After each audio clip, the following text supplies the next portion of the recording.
আহ, বহুদিন পর আজ অনেকগুলো কাঠ কাটতে পেরেছি। যাই, ওই দূরের বৃক্ষের নিচে বসে একটু জিরিয়ে নিই, পরে না হয় বাড়ির পথে রওনা দেব।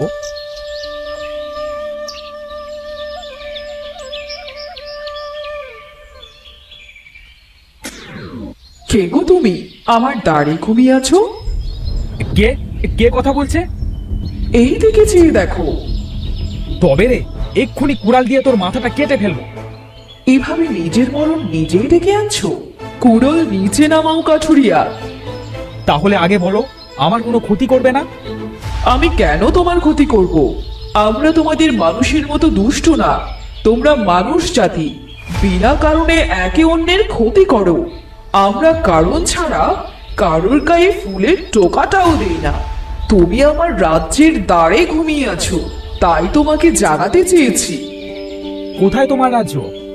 এই বৃক্ষের ভেতরেই আমার রাজ্য। আমি আন্তরিকভাবে দুঃখিত। আমি জানতাম না এই বৃক্ষে তোমার রাজ্য। আমি ছোটবেলা থেকে জেনে আসছি যে তোমরা মানুষের রক্ত চুষে খাও। এজন্যই প্রথমে নিজের জীবন রক্ষা করতে তোমাকে মারবার জন্য কুড়াল হাতে নিয়েছিলাম। তোমার ধারণা ভুল।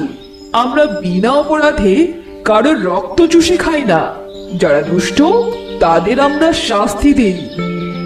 আমার খুব তৃষ্ণা পেয়েছে, আমি এখন আসি। তুমি আমার রাজ্যের অতিথি, তোমার তৃষ্ণা পেয়েছে, আমি এখনই তা নিবারণের ব্যবস্থা করছি। দ্বার মেলে দাও সবুজ পাতা, এসে পড়েছি তোমার মাতা। আরে, এ কি আজব ব্যাপার! রাক্ষসী ছড়া বলবার সাথে সাথে বৃক্ষের বাকল সরে গিয়ে ঝকঝকে একটা সোনার দ্বার এলো যে। কিন্তু কিন্তু দ্বারটা তো বন্ধ। দাও মেলে দাও সোনার দ্বার, আমরা হব রাস্তা পার।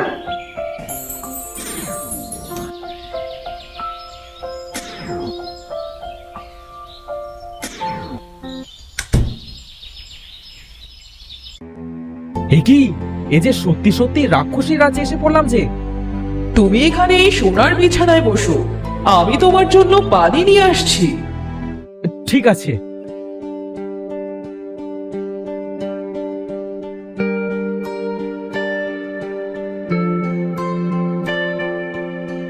এই নাও বিশুদ্ধ খাবার পানি।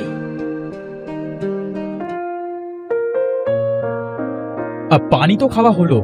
রাক্ষসী, আমি কি এখন যেতে পারি? একটু বিশ্রাম করে যাও, তুমি তো ক্লান্ত। রাক্ষসী মিথ্যে কিছু বলেনি। সত্যি বড্ড ক্লান্ত লাগছে আমার। ঠিক আছে, ঘুমিয়ে নিই একটু।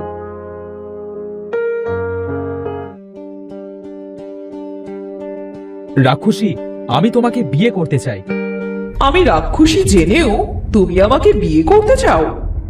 তুমি নিজেই বলেছিলে তোমরা কাউকে বিনা কারণে শাস্তি দাও না, কিন্তু মানুষ বিনা কারণে শাস্তি দেয়। এজন্য আমি বিয়ে করতে চাই। না গো, তা হয় না। কেন হবে না? কেন? আমি জানি তুমি বিবাহিত, আর আমি সতীনের ঘর করতে পারবো না।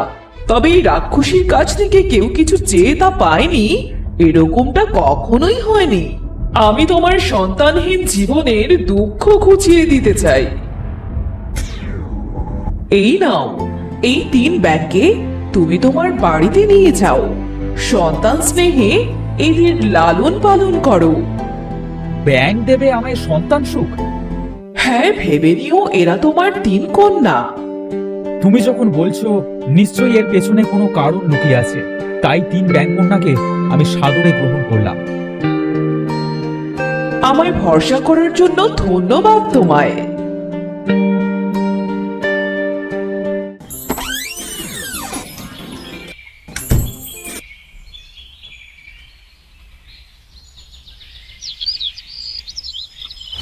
তোমার মাথার নাট বল্টু কি সব ঢিলে হয়ে গেছে? রাক্ষসী বলল, আর তুমি তা বিশ্বাস করে নিলে? তুমি আমার কথাটা একবার তো শোনো। চুপ করো হিরণ, এই নিয়ে আমি একটা কথাও শুনতে চাই না। তবে তোমার কথায় অবাধ্য তো আমি কখনো হইনি, তাই এই 3 ব্যাংকে ঘরেই রাখছি। যাক, অবশেষে 3 বোন একটা নিরাপদ আশ্রয় পেল।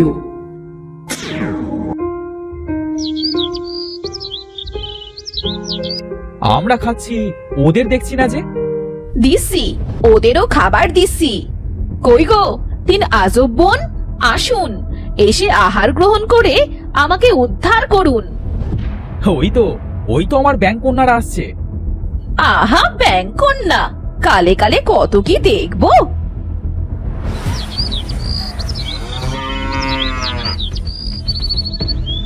মা এই অবহেলায় বিছানায় শুয়ে আছে, অসুখ করেনি তো আবার?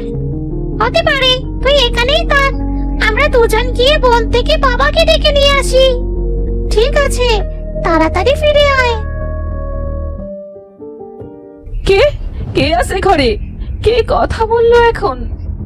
তোমার ব্যাংক কন্যা মা, চিনতে পারছো না?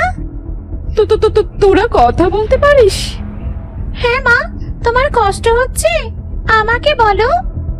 তার মানে হিরণ ঠিকই বলেছিল, এরা কোনো সাধারণ ব্যাঙ নয়, রাক্ষসী নিশ্চয়ই কোনো রহস্য জানে। কই কই তোদের মা? বিনা, বিনা, তুমি ঠিক আছো তো? হিরণ, তুমি ঠিকই বলেছিলে, রাক্ষসী তোমায় বোকা বানায়নি, ওরা আসলেই অসাধারণ ব্যাঙ। আমি তোমাকে কি বলেছিলাম? ওরা আমাদের সন্তানহীন জীবনে দুঃখ ঘোচাবে। ওদের মুখে মা ডাক শুনে আজ আমি সুস্থ হয়ে গিয়েছি হিরণ, আমার আর কোনো অসুখ নেই। না মা, এইভাবে বলো না, বাবার সঙ্গে গিয়ে তুমি একবার ডাক্তার দেখিয়েই আসো। নিজেদের সঙ্গে আর অন্যায় করো না মা। হিরণ, হিরণ, ওরা তোমায় আর আমায় মায়ের মতোই ধমকাচ্ছে। তো কন্যারা তো মাই হয় বলো। ওরে পাকা বুড়ি রে! এতদিনে ওরা ওদের মায়ের মন জয় করতে পেরেছে। যাক, এখন আমি শান্তিতে আমার রাজ্যে যেতে পারবো।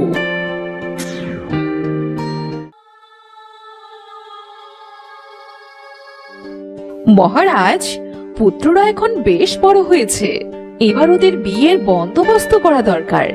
এরপরে তো এদের হাতে দায়িত্ব দিয়েই আমাদের অবসর নিতে হবে প্রজা পালন থেকে। তবে তাই হবে। তবে তার আগে তাদের একটা পরীক্ষা নেব আমি, ধনুর্বিদ্যার পরীক্ষা। নির্দিষ্ট জায়গা থেকে তারা 4 জনে তীর ছুঁড়বে। যে মেয়ে তার তীর কুড়িয়ে পাবে সেই মেয়েই হবে তার রানী। এ তো পুরোপুরি ভাগ্যের হাতে পুত্রদের ছেড়ে দেওয়া। এইভাবে তাদের জন্য স্ত্রী নির্বাচন করতে হবে। কোথায় কত কত রাজকন্যাকে দেখে শুনে পুত্রদের জন্য যোগ্য যুবরানী ঘরে আনবো, তা নয়।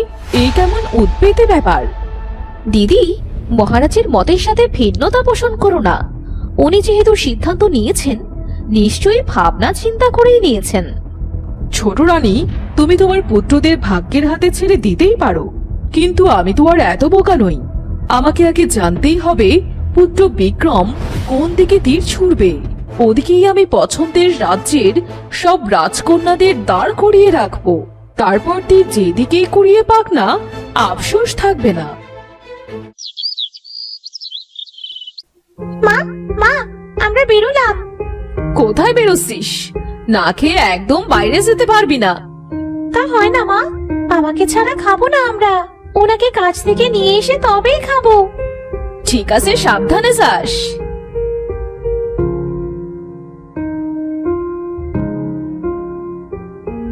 বোন, দূরে একটা কিসের আওয়াজ আসছে রে? পাশেই তো রাজবাড়ি, হচ্ছে হয়তো কোনো কিছু। রাজবাড়ি? বোন, আমাদের মুক্তির রহস্য তো রাজবাড়ির সঙ্গেই জড়িত। এটা সেই রাজ্য নয় তো? আমাদের যিনি উদ্ধার করেছিলেন শয়তানের হাত থেকে, উনি রাজ্যের নাম বলেননি, শুধু বলেছিলেন কোনো এক রাজ্যের রাজপুত্রের মধ্যে একদিন তীর প্রতিযোগিতা হবে, আর ওই দিনই আমাদের ভাগ্যের চাকা ঘুরে যাবে। চিন্তা করো না তোমরা, এই সেই রাজ্য যার কথা একদিন আমি তোমাদের বলেছিলাম। বোন, তীরের কথা বলতে না বলতে এই দেখ, একটা তীর কুড়িয়ে পেয়েছি। হ্যাঁ হ্যাঁ, আমিও একটা তীর পেয়েছি বোন। আমিও, দেখ, তীরের মধ্যে নাম লেখা আছে, রাজপুত্রের নাম।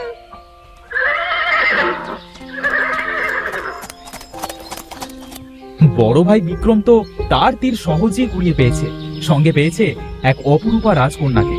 আমাদের কপালে কি আছে কে জানে। আর কপাল, এত জোরে তীর ছুঁড়েছি যে সেটা খুঁজে পাবো কিনা তাই সন্দেহ হচ্ছে। আমার প্রিয় ভাইরা, ওইদিকে তাকিয়ে দেখো, মনে হচ্ছে 3 ভাইয়ের তীর 3 ব্যাঙের হাতে পড়েছে। হ্যাঁ, চলো তো গিয়ে দেখি ব্যাপারখানা কি। দেখ বোন, 3 রাজপুত্র ঘোড়া থেকে নেমে আমাদের দিকে এগিয়ে আসছে। ওগো ব্যাং, আমাদের তীর ফেরত দাও দয়া করে। ফেরত দেব যদি তোমরা আমাদের 3 বোনকে বিয়ে করো।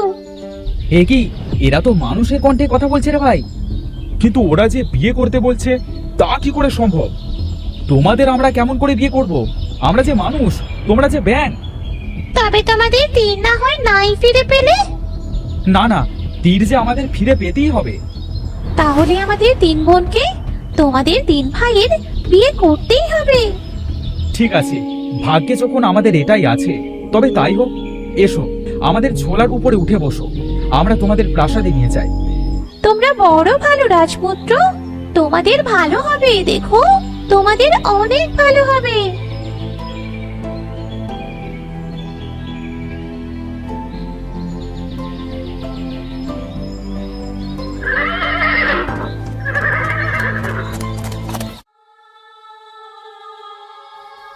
মহারাজ, মহারাজ, পুত্ররা এ কি করলো? শেষে কিনা ব্যাং নিয়ে আসলো। ছোট রানী, তোমার পুত্ররা যে নিজেদের ভাগ্যকে মেনে নিয়েছে বিনা বাক্যে, কথা মতো এখন ওদের 3 ব্যাংকে বিয়ে করা ছাড়া আর কোনো উপায় নেই। ছোট রানীর 3 পুত্রের কপালে জুটেছে ব্যাং বউ। ওরে, কে কোথায় আছিস? দ্রুত মালা নিয়ে আয়। আজ এই ভরা রাজসভায় আমার 4 পুত্র নিজেদের নির্বাচিত বউয়ের গলায় মালা পরাবে।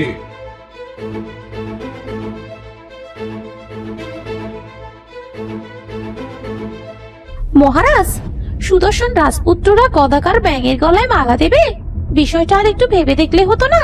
না মানে, এখানে তো রাজপুত্রদের ভবিষ্যৎ জড়িয়ে আছে।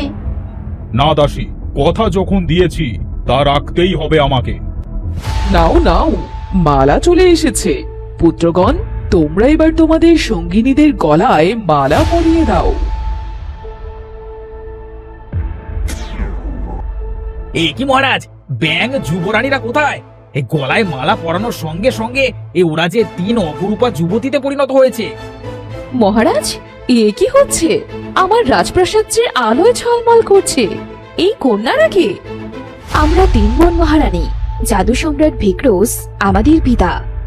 কি তোমরা সত্যি বলছো? মহারাজ, আপনি হঠাৎ এত উচ্ছ্বসিত হয়ে পড়ছেন। আপনি কি ওই সম্রাটকে চেনেন? রানী, উনি যে বিরাট বড় জাদু সম্রাট, ওনার বীরত্বের কথা কে না জানে। বিশ্বজুড়ে ওনার নাম। আর সেই নামের জন্যই উনি উনার থেকে শক্তিশালী কেউ থাকুক এটা কখনোই চাইতো না। এই জন্য যখন শুনলেন ওনার 3 কন্যা পৃথিবীর সেরা জাদু শক্তির অধিকারী হয়ে জন্মেছে, তখন তিনি ওদের অভিশাপ দেন। এসব তুমি কি বলছো মন্ডা রাক্ষসী? তুমি তো কখনোই মিথ্যে বলো না। রাক্ষসী আজও মিথ্যে বলেননি মহারাজ। পিতার অভিশাপেই আমরা ব্যাং হয়ে গিয়েছিলাম। আজ রাজপুত্ররা আমাদের জীবন সঙ্গিনী হিসেবে মেনে নিয়ে গলায় মালা পরাতেই আমরা অভিশাপ থেকে মুক্তি পেলাম। ছি, মানুষ এতটা জঘন্য হতে পারে, জানা ছিল না। শোনো রাজকন্যারা, তোমরা চিন্তা করো না। মনে রেখো, যা হয় ভালোর জন্যই হয়। তোমাদের 3 বোনের কোনো ইচ্ছেই আমরা কখনো অপূর্ণ রাখবো না। যদি তাই হয় মহারাজ, তাহলে ওই কাঠুরিয়া দম্পতিকে হাজির করুন। আমরা ব্যাং থাকা অবস্থায় যারা আমাদের সন্তান স্নেহে লালন পালন করেছিলেন। ওরে, তোরা কে কোথায় আছিস? রাজকুমারীদের বর্তমান পিতামাতাকে সসম্মানে রাজ্যে আনবার ব্যবস্থা কর। ওনারা আসলেই ওদের বিবাহ অনুষ্ঠান সম্পন্ন হবে।